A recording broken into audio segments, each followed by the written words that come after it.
El Departamento de Antropología de la UAM Iztapalapa presenta Liminal, 45 años de antropología en la UAM Iztapalapa.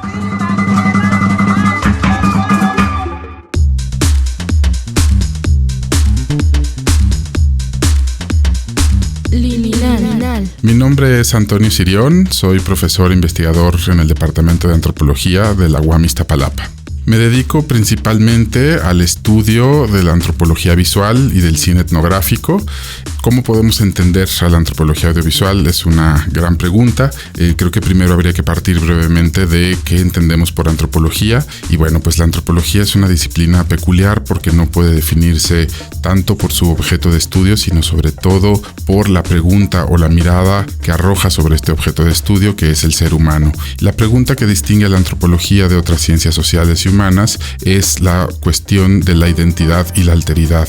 ¿En qué sentido tenemos elementos en común? ¿En qué sentido somos diferentes? Y la antropología visual entonces se refiere al planteamiento de esta pregunta antropológica por la identidad y la alteridad a través de o por medio de la imagen, ya sean imágenes existentes producidas por los propios grupos indígenas, por ejemplo, o por diferentes grupos o clases sociales, o imágenes que produzca el investigador como parte de su agenda de indagación en otras culturas. Estas imágenes suelen ser normalmente la fotografía y el cine, pero también hay cabida para el análisis de imágenes de muy diversa índole, de cómics, de televisión, de textiles, de pinturas rupestres. A todo este universo es a lo que podemos entender y llamarle antropología audiovisual o antropología visual. Liminal. Bueno, pues en México, debido a la diversidad cultural, la antropología visual, pues podría decirse que se encuentra en un paraíso de diversidad cultural para desarrollarse y para ejercerse. A pesar de que la antropología visual como tal, como una disciplina académica, es relativamente joven, hará apenas unos 30 años que se empezó a practicar de manera profesional en universidades, en centros de investigación europeos o en Estados Unidos principalmente, pero en realidad tiene profundas raíces y se ha desarrollado desde hace más de 120 años, desde que nació el cine. El ser humano y los movimientos del cuerpo humano fueron uno de los motivos principales, y de igual manera cuando los primeros exploradores, antropólogos se embarcaban en largas expediciones, siempre hacían algún tipo de registro visual, ya fuera con dibujos, ilustraciones, grabados, y cuando fue posible con cámaras fotográficas y cámaras cinematográficas. De manera que la antropología visual, si bien como disciplina es relativamente joven, como una práctica tiene muchísimos años, más de 120 años de historia, de los cuales tenemos muchísimo que aprender de sus errores y de sus aciertos. Liminal. En nuestro país podríamos pensar que particularmente el cine etnográfico comenzó a desarrollarse desde finales del siglo XIX, desde 1896, cuando llegó el cinematógrafo a nuestro país, que mandó traer Porfirio Díaz muy pronto. Fue uno de los primeros países que tuvo acceso a un cinematógrafo.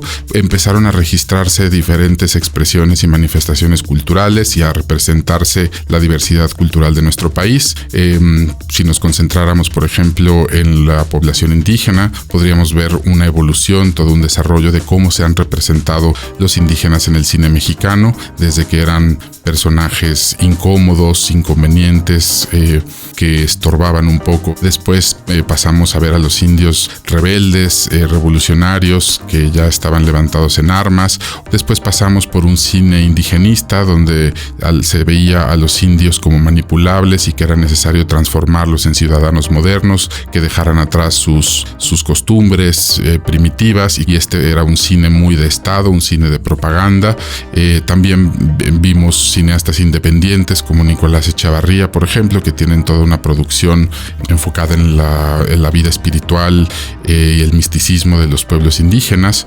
Después, un parteaguas un ineludible en nuestra historia fue el zapatismo, que permitió que muchos pueblos indígenas se empoderaran y tomaran los medios de comunicación para hacer sus propias autorrepresentaciones y ya evitar que fueran únicamente los extranjeros o los antropólogos o los científicos occidentales quienes hicieran sus representaciones, y de esa manera llegamos a un cine indígena que ya proclama su soberanía audiovisual o la autonomía de su mirada. Entonces esta ha sido como a grandes rasgos la evolución del cine etnográfico y de la antropología visual en nuestro país.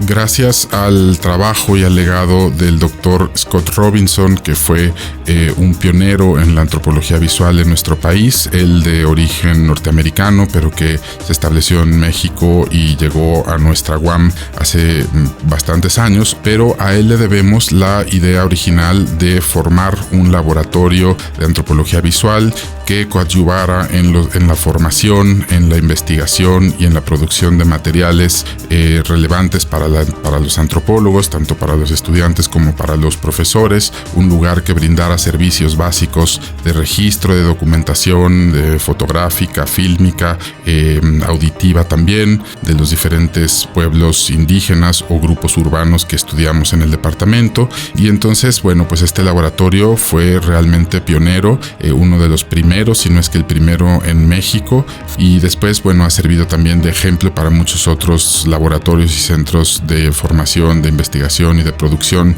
que se han abierto en los últimos años en otras universidades, de manera que la UAM ha marcado pauta y ha sido ejemplo y pionero y ha abierto brecha para que otras universidades también hagan lo mismo, y de manera que ocupamos un lugar importante en el desarrollo de la antropología visual en nuestro país.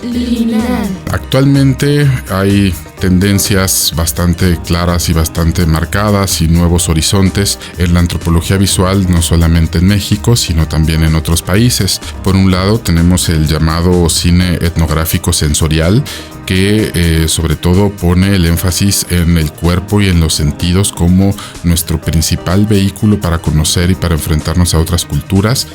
Son producciones que no son muy narrativas, donde no hay, tratan de desprenderse de la lógica verbal, de las palabras, de las explicaciones, incluso de la narrativa, de la trama, del desarrollo de personajes, y simplemente pretenden transmitirle al espectador la sensación de estar ahí, de estar inmiscuido en la acción, en medio del ritual, y vivirlo y ser partícipe de él como si estuviera físicamente ahí.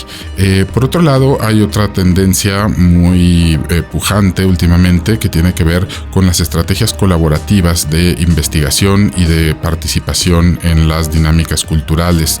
Básicamente se refiere al hecho de que el antropólogo actualmente ya no se presenta ante las personas con las que estudia como una autoridad que viene a estudiarlas o como un científico que va a observarlos minuciosamente, sino que sobre todo es un interlocutor, un mediador, un facilitador o un gestor que busca establecer diálogos, que busca tender puentes de entendimiento y que va a integrar al otro, a su mirada y a su voz como parte del conocimiento antropológico. Y hay temas nuevos que empiezan inevitablemente a marcar la producción, sobre todo en nuestro país, cuestiones de género, las nuevas masculinidades, por ejemplo, o la violencia generalizada, la violencia de género, la violencia contra los jóvenes. Son temas que están preocupando muchísimo a las nuevas generaciones de estudiantes de antropología que se están formando, así que estos temas son los que también predominan en la producción audiovisual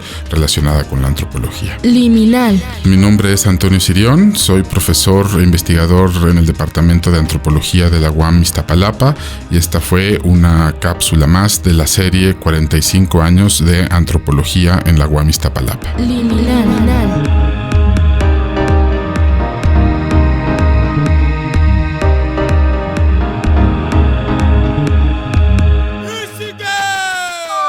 El Departamento de Antropología de la UAM Iztapalapa presenta Liminal. 45 años de antropología en la UAM Iztapalapa.